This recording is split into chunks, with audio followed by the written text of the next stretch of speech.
Been horrified at the news coming out of the sheriff's office. Lies, secrecy, intimidation. Stand up for accountability, stand up for safety. Right now in the KRON4 Morning News, more calls to remove embattled San Mateo County Sheriff Christina Corpus. Now the decision rests in the voters' hands. Plus, Oakland's interim mayor wants to reopen some recently closed fire stations. We'll tell you how he thinks he could do that despite the city's budget cuts. And residents in Concord concerned that renter protections may be going away, especially for immigrants. And now, live from the Bay Area's local news station, KRON4 News at 7 begins with a weather alert. We're also tracking a storm hitting the Bay Area this morning, and it's going to be pretty big. Plus, we have all the rain from the last round of rain, so get ready for that. We've got team coverage to get you through it, out in several locations around the Bay and here in the studio. Yeah, so let's give you the tour. KRON4's Will Tran is standing by on the peninsula. He's in Belmont this morning. Joey Horta in the North Bay in Guerneville. And, of course, we have Kathy Trafton and Raina Harper here in studio covering those angles as well. All right, let's start with Kathy in the Weather Center. Well, after a lovely dry day yesterday, it's a whole different day with rain and wind in the forecast.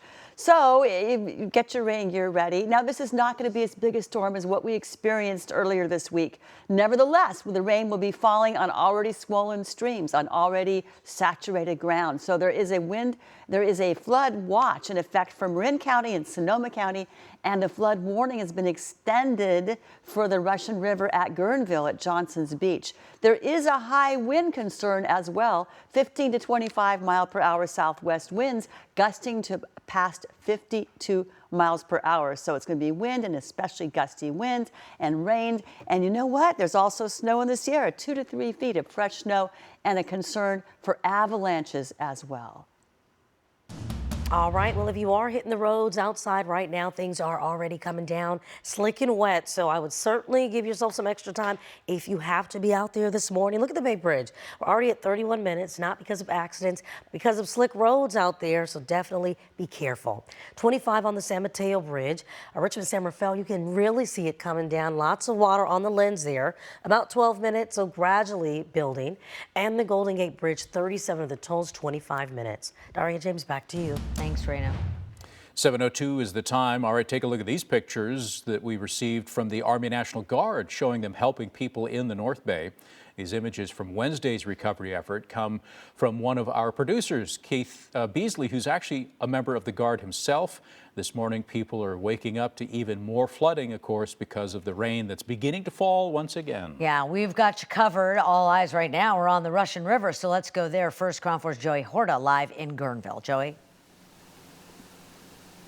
Good morning, guys. Yeah, we've seen several people already returning home early this morning to see the damages at their homes, and that includes this RV campsite right over here just off the street. It's way lower than the street level, and it's one of the spots that's very much flooded this morning. You see this pickup truck here is certainly surrounded by water. Looks like it might have some damage to the engine, and the RV trailer right next to it, the camper trailer, certainly had several inches of water inside of it, according to the owner who we just heard from here a few minutes ago. So there are some improvements, though. The water level is still going down. It's receding. It's gone down by a couple of feet, but the National Weather Service had predicted it would have been several feet lower by this time. That has just not happened yet. 32 feet is the flood stage in Guerneville, and at the last check here at 2 a.m., the update showed it's still at 34 feet, so we're still above flood level.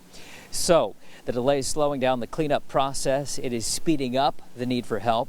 The Salvation Army will be here again this afternoon. They are handing out cleaning supplies and food to those who are impacted by the flooding. Take a listen. I came in freezing. I mean freezing wet. They gave me hot coffee. They gave me stuff to cover me up, get my body temperature back the way it needs to be. We just had a woman who went across, a deep creek. I don't know how far in the water she had to trudge to get over to this side of the river to come and get this support. And so, anyways, it just warms our heart to be able to provide this. And if you're familiar with the terrain out here, you know it's full of mountains and valleys, and that's just a drainage system that's leading to all this flooding, and the rivers and creeks nearby are just swelling and spilling over. So it's going to take some time for this water to go down. Just behind me, folks are driving through this street. We just saw several cars doing that. As they do, they are going through standing water, but every one of them has made it out, so they just keep testing that. Again, officials always say, turn around, don't drown. You can't tell how deep that water is out there. Of course, we're expecting more rain, as we mentioned earlier, and because of that, it's going to slow down this cleanup process for folks who want to get out here, who continue to come home and see what's left. Back to you. All right, thank you, Joey. I mean, that's an extreme example, but this is what we're faced with all around the Bay today, is the chances of flooding. Yeah, let's go now to KRON4's Will Tran. He's standing by in Belmont with a look at what conditions are like there. Good morning, Will. A steady rainfall since 6 o'clock this morning, and I don't think it's going to let up anytime soon. So your morning commute on the peninsula will look just like this in real time. You can see it is dark, the sun not up completely yet, and all that rainfall on the ground. We're in the parking lot right next to 101, and those taillights, those are cars heading southbound in the commute direction as far as Silicon Valley. Still plenty of space between cars, so you're good to go for now.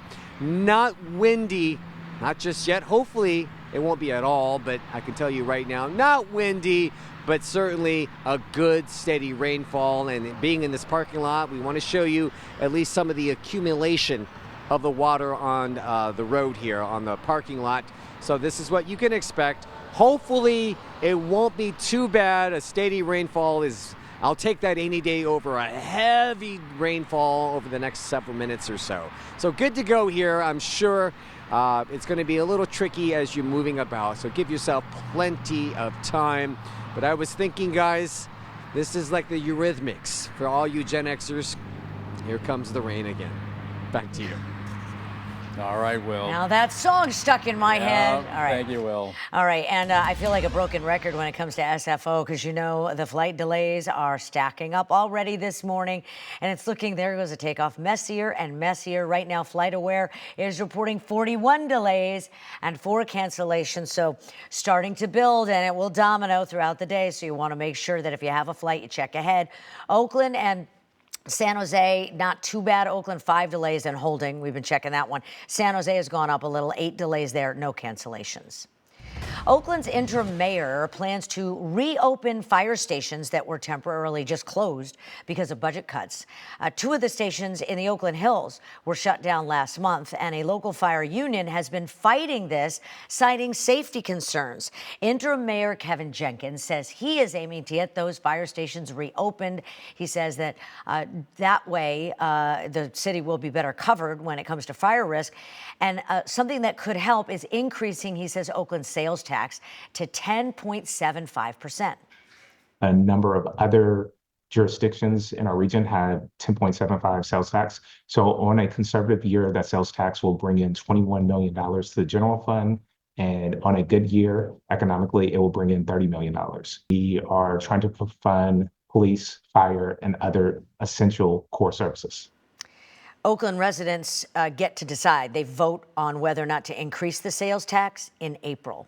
Meantime, Oakland's former mayor, Sheng Tao, is expected to be in federal court today. As you know, she was recalled and indicted, accused of bribery after the FBI raided the home that she shared with her partner. And now Tao and her partner, Andre Jones, and 2 others, David and Andy Duong, are expected in court for a conference hearing. The former mayor she's accused of entering into a pay-for-play scheme with the Duong family. They own Cal Waste Solutions, and she and her partner are accused of taking money in return for benefits to the business. They're expected to appear at 9:30 this morning. We'll tell you what happens. Okay.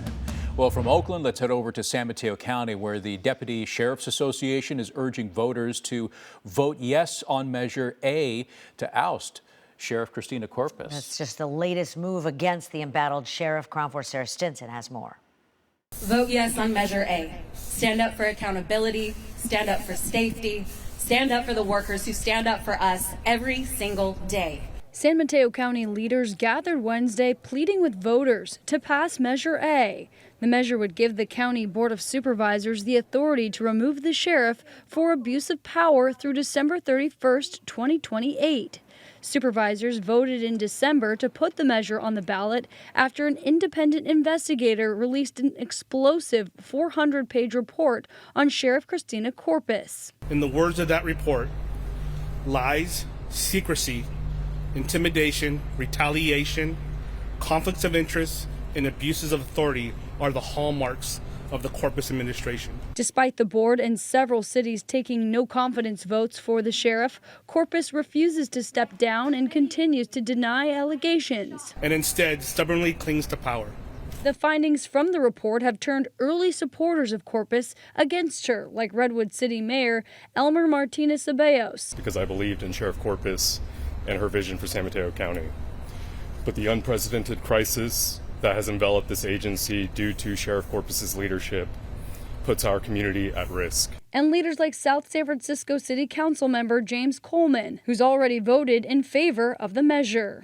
Over the past few months, I have been horrified at the news coming out of the sheriff's office. I have been horrified at the culture of intimidation, at the culture of retaliation, a toxic work culture. I voted this morning and brought my sticker with me. I am urging everyone in our community, as soon as you get your ballot, sign it, mail it back in, vote yes on Measure A. The San Mateo City Council is scheduled to meet Thursday night to discuss and conduct a no-confidence vote on the sheriff. I'm Sarah Stinson reporting. Back to you. All right, Sarah, thank you. Still ahead on the KRON4 Morning News, could helping the homeless soon become a crime? One East Bay city is thinking of an ordinance that could do that. More on that in a minute. Plus, we're also live from New Orleans, just days away from the Super Bowl, how that city's ramping up security. And NBA All-Star Jimmy Butler coming to San Francisco. We'll have the story.